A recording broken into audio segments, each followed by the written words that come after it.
Hello, everyone. It's great to see you all. I'm Demi Mohammed, the program assistant at the Freer Gallery of Art. We thank you for joining us today for our art-based meditation session brought to you by the Freer and Sackler Galleries, which together make up the National Museum of Asian Art.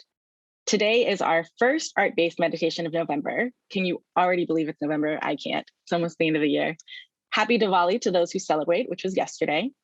Today's focus will be on the Ramayana, which is the tales of Rama, an epic tale that tells the adventure of Rama, a courageous prince from the kingdom of Ayodhya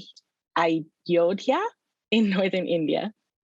As always, I will be placing links into the chat for more information about the artwork and the museum. And I suggest that you use the link to explore the artwork on your own after our meditation, as there are 57 pages to the Freer's Ramayana. Again, thank you for joining us, and I'll pass it to Aparna. Namaste, everybody. Thank you so much, Demi. And that was great pronunciation with Ayodhya, which is the city that Rama was the prince of, and eventually he became the king. And I would like to join Demi in wishing you all a happy Diwali if you celebrated that festival yesterday. Now, one of the many, many legends associated with Diwali is the story of Rama coming back to the city of Ayodhya after a 14-year exile. So when he, his wife, and his brother, all three of them had gone on this exile, when they came back, the people of Ayodhya lit lamps as a way of expressing their joy when their beloved prince was back. And they were excited and they were awaiting the coronation of this prince, so he would become the king from then on. So in that spirit, we have chosen for you all an artwork which is related to the Ramayana. And let me start by sharing with you the artwork that we will be meditating to today. This meditation today, it's really very open-ended because it's really hard to say that this is the only life lesson one can learn from Ramayana. The more we read the stories, the more we reflect on them, the values expressed in them, they just offer us a plethora of life lessons. So we're going to keep this meditation quite open-ended. Each one of us is invited to have their own experience with it. And let's get started. So let me go ahead and share with you this manuscript.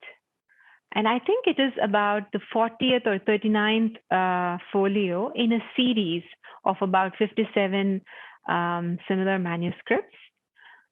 It's from the Mughal period, which you can find the accurate dates of in the description.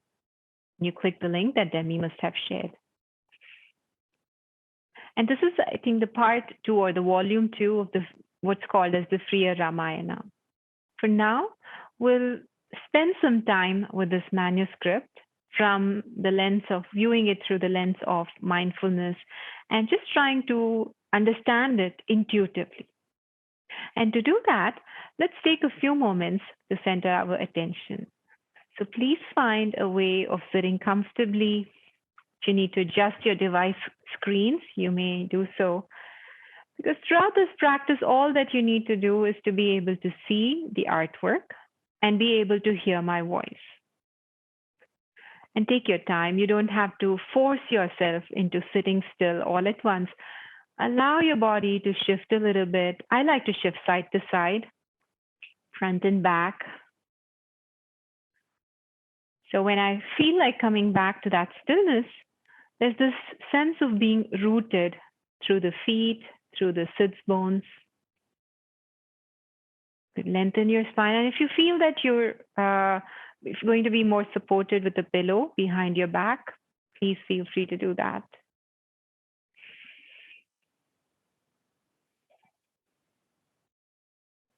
And then you may close your eyes. If that's more distracting, just lower your gaze.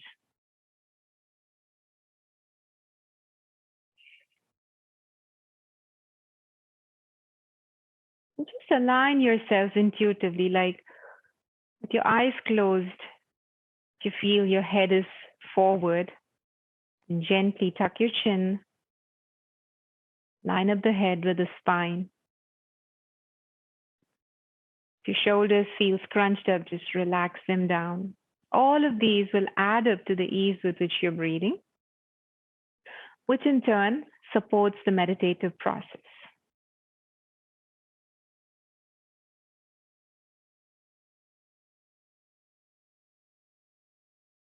And now that we've started to slow down, let's also slow down our mind. Sometimes when we arrive into our practice, our mind is just everywhere. Our attention is everywhere. If that's the case now, take a moment to acknowledge it.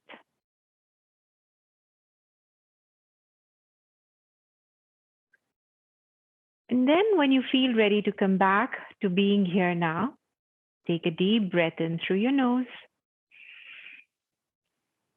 Deep breath out, maybe through the mouth. Deep breath in. Deep breath out.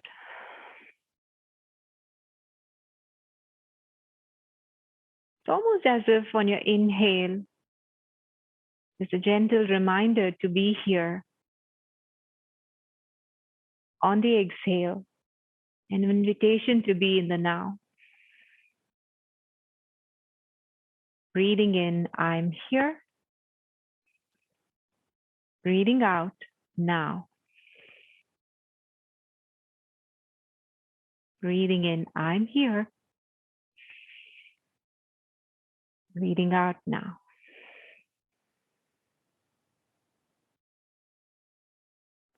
Now feel free to place one or both hands over your heart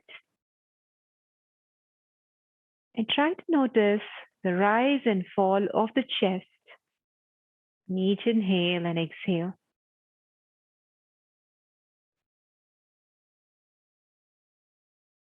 So this affirmation of being here now strengthens the connection to the body as well.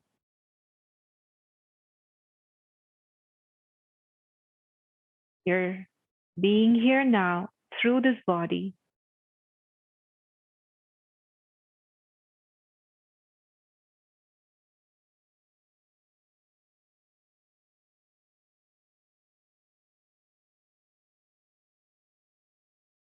Mind wanders away, you can always come back.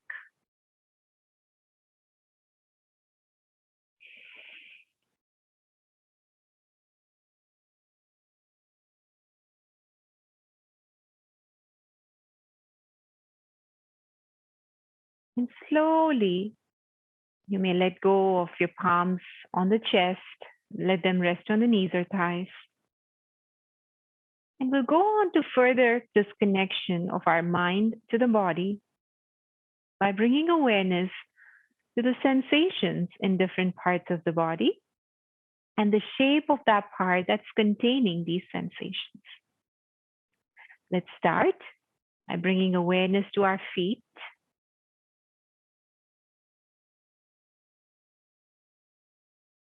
Awareness to the lower legs, to the knees and the thighs.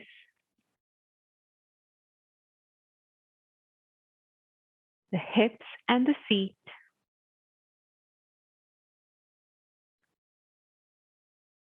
The lower back, the abdomen.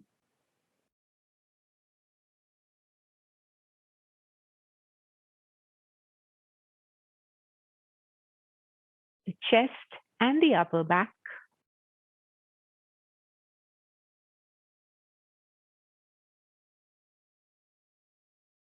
The collarbones and the shoulders.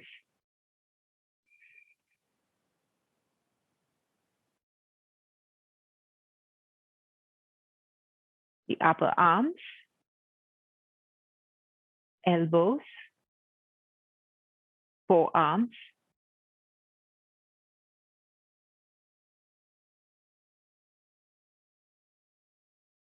the wrists and the hands,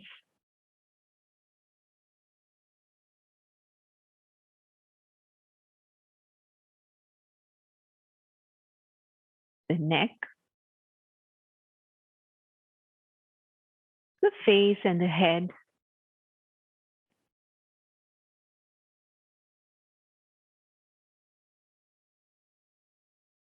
Now take your time Integrate awareness of your entire body, the sensations within, and the shape of the body that provides space for all these sensations to exist.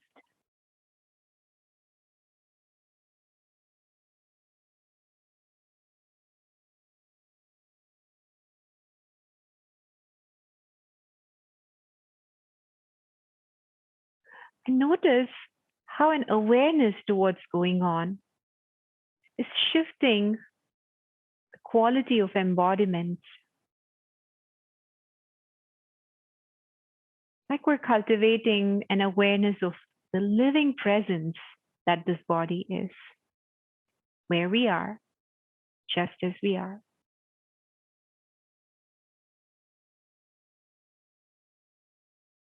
And it is from this place of embodiment and this much awareness to being present. Let's open our eyes, gently lifting the eyelids, keeping the gaze soft, and take a look at this manuscript. First, we'll just take an overall look at whatever naturally draws our attention to itself.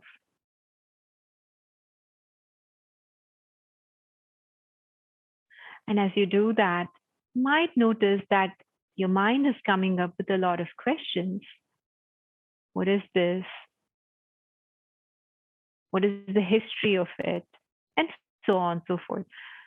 Just take some time to acknowledge all these questions that are coming up.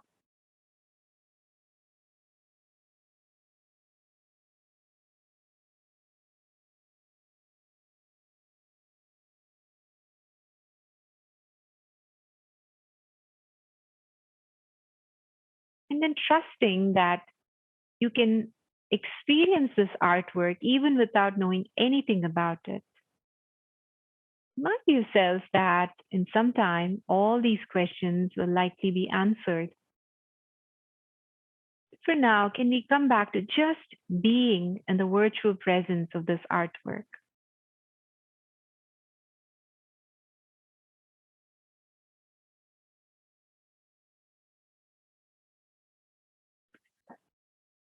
If you checked out the dimensions of this artwork, you might notice that it's not too big.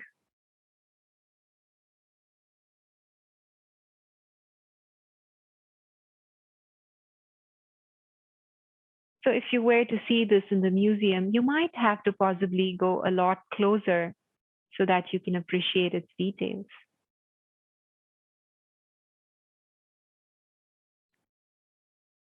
And let us now get virtually closer to this work as we zoom in, and we will start our careful examination here at the center of this painting where the cursor is.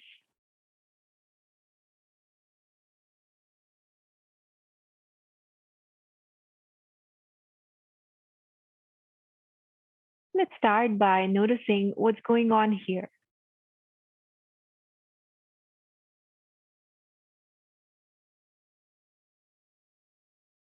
We notice a human form, a human-like form. He's holding up a huge piece of rock.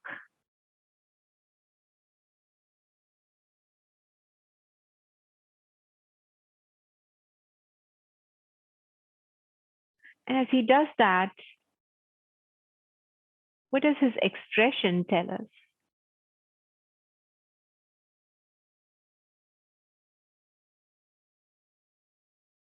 And then when we begin paying attention to his expression, we might notice certain features in the face that distinguish this from a human face.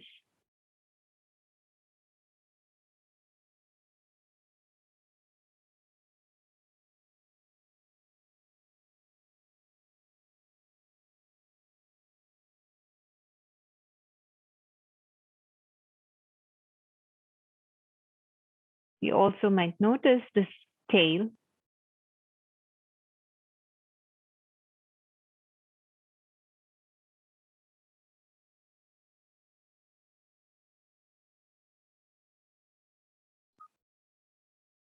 He's wearing a crown, and yet his jewelry is somewhat minimal.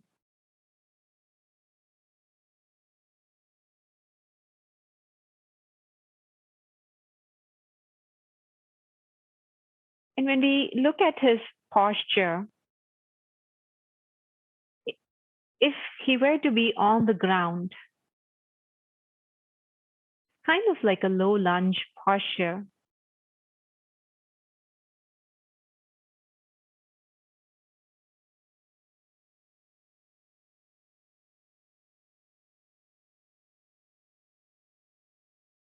but then we notice that all of this is happening up in the air.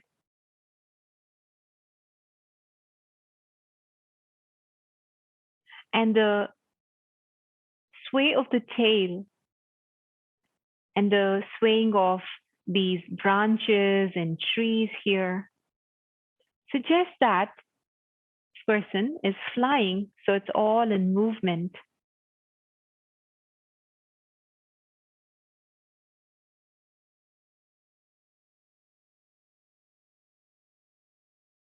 But then we notice that this rock that is being carried by him is not just a big chunk of stone, but it's actually quite a living mountain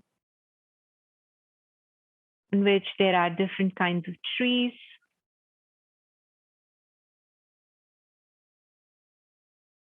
diverse flowers.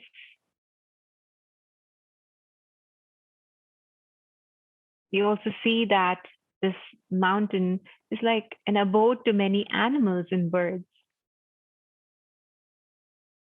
the snakes,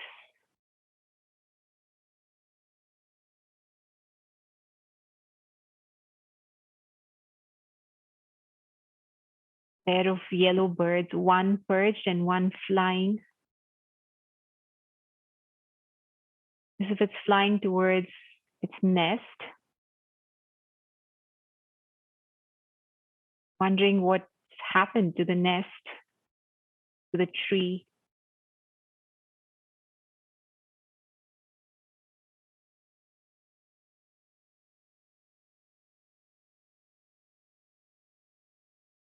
What could all of this mean?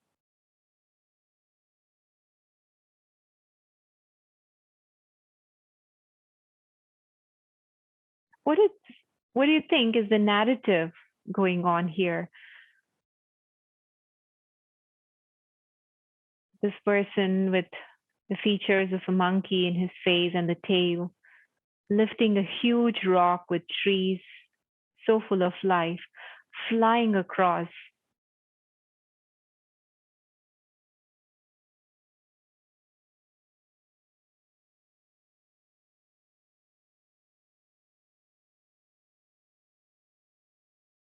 When we come to the lower half of this manuscript, we find the big gap left after the huge chunk of rock has been lifted off.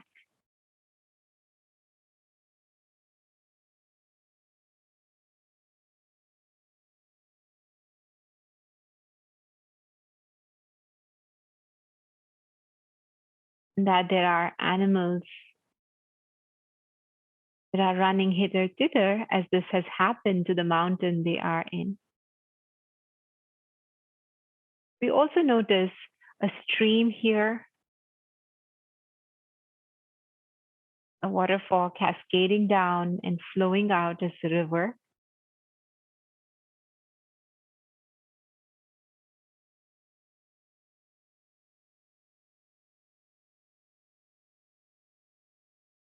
So, what do you think is the narrative going on here? What is the story? What could it be?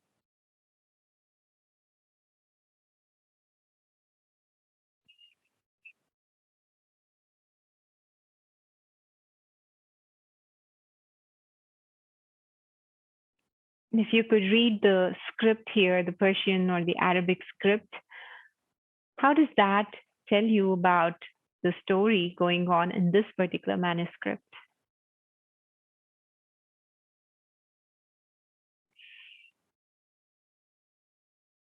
Take a few moments, maybe closing your eyes and just revisiting this picture in your imagination.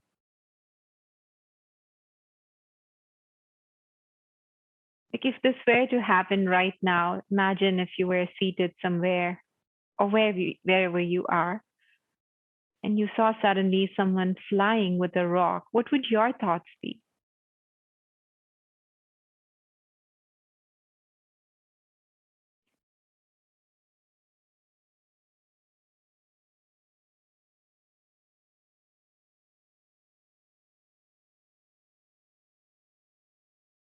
And now to understand some more context, let's just take a look at the manuscript that precedes this one.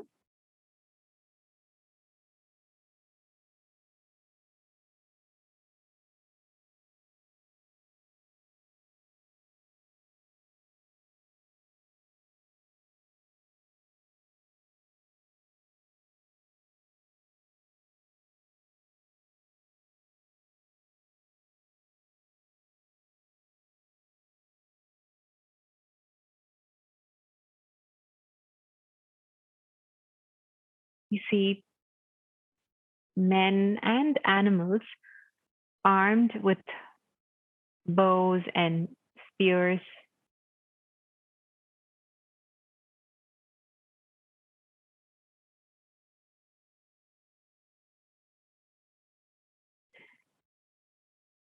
And we see someone who looks similar to the person or the figure we saw in the next manuscript, wearing a red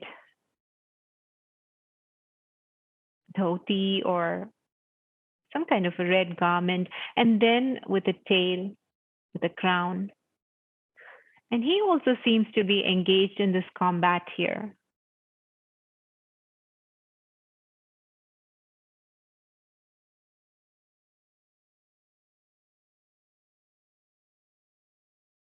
So now that we've seen the manuscript before, let's go back to the one that we've been focusing on. How do these two manuscripts weave a story? What is the story you think could be happening?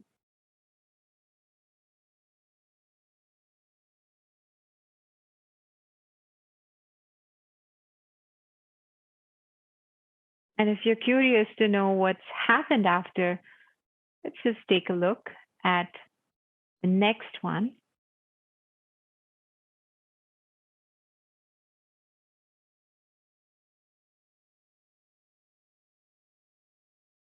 And here we see the same person who was carrying the rock to be standing.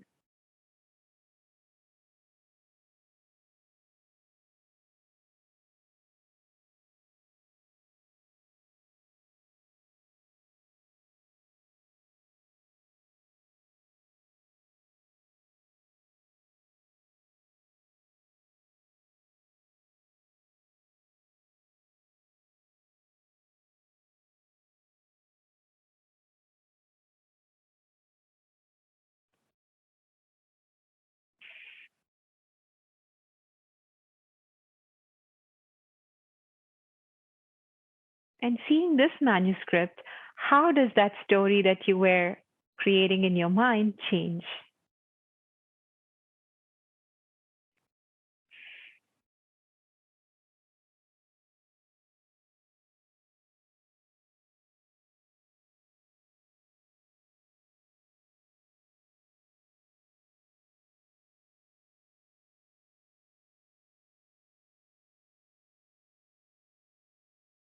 And that feels complete.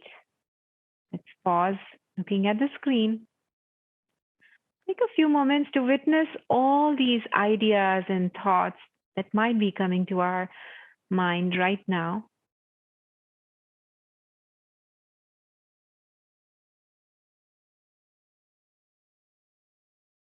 Maybe each idea, each thought could become a cloud.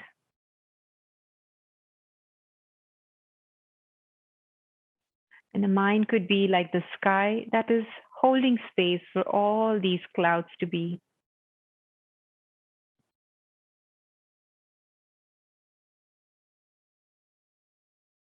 You're always invited to acknowledge whatever thoughts and ideas exist in the mind right now.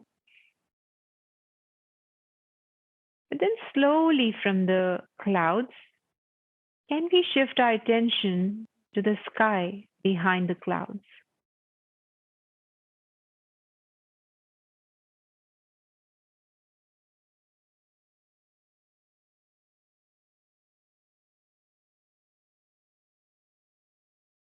Each time the mind hops onto a cloud, and the moment we notice that, we're just coming back to the sky, to be in that space.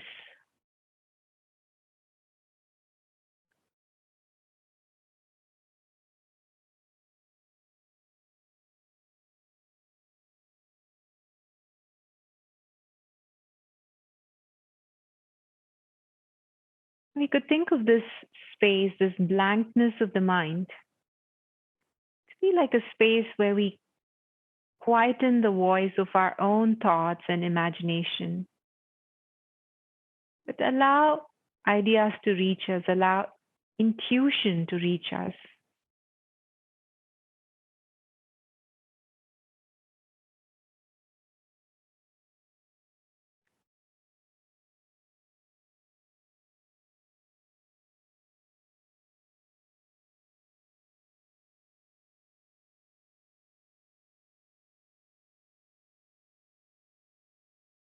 And when being here feels complete, slowly begin to deepen your breath.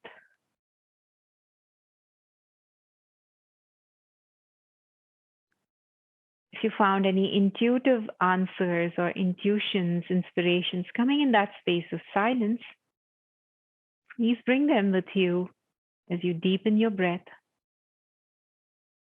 Also bring in all of your questions.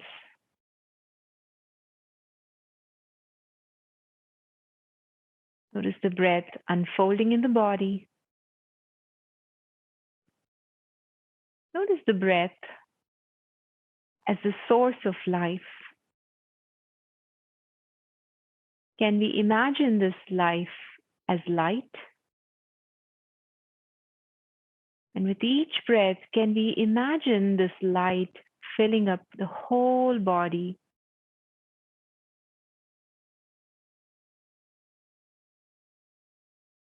May every cell of the body become radiant with the light of life. May every cell be nourished and nurtured and healed.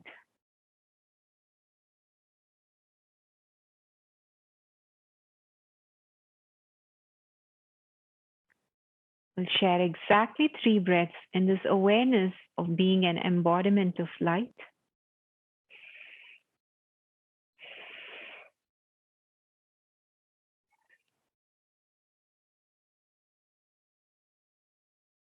Now, each breath reminding us that we're here now. We're here now as embodiments of light. Light manifesting itself as this body, as the consciousness, as our thoughts, sensations in the body, and all these ideas. And to that light, may we join palms in prayer and bow. May we bow to the light of all the teachings of yoga and the teachers of yoga through whom we received this wisdom. May we bow to the light of all the artists who created this folio, this manuscript series for us. And finally, may we bow to the light that shines through each one of us. Light in me honors the light in you.